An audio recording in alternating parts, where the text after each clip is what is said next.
So what I've done is I've actually logged in to my Forester's account. All right, I'm just gonna get started. For it is advisable. Okay, click next.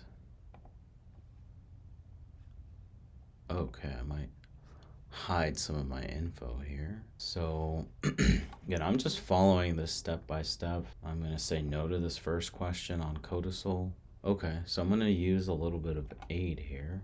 And we'll go back. Let's say I wanted to add a clause for my firstborn child, and I'd like to amend like the version of the will that I initiate or put into effect using legal terminology here. Bear in mind, I'm not a lawyer, so when I speak with my clients, it's usually from an educational perspective, and so I'm really not going to get into the legality of it. I want the language for the clause to basically amend my directives to then, after the fact that I may now have a child, I'd like for all of my assets to go over to the child. Let's put it like that. And if need be, leave room for a process if they're under the age of 18, if they're a minor, for those assets to either be held or saved, set aside to grow in some sort of financial vehicle. Probably that's something that's,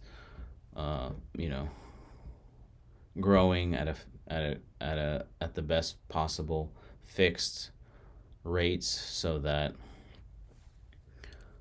when my child turns 18, they take possession of it and can do with it what they want, but I want this in as professional of wording as possible. So I'm just populating this. I mean, this is like, hey, I'm all right.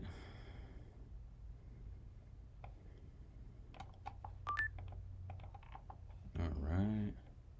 If you look at this now, I'm going to download this as a Word file, download it, and then I can print this bad boy out, and I've got a living will and testament. So there we go. I just want to leave off on this, that there's healthcare directives, power of attorney, trusts, wills. Now, these are very, very basic trusts. These are not for anything complex, anything sizable value. So be aware of your thresholds by state for different categories of assets. In many states, it's going to be not necessarily that much, maybe vary. It's going to vary greatly by state. So with that, though, I've gone ahead and drafted some mock documents that I can now print out and sign and get notarized, and I now have some legal documentation in place for myself. I mean, that is phenomenal of Foresters. I love it. See you guys on the next one.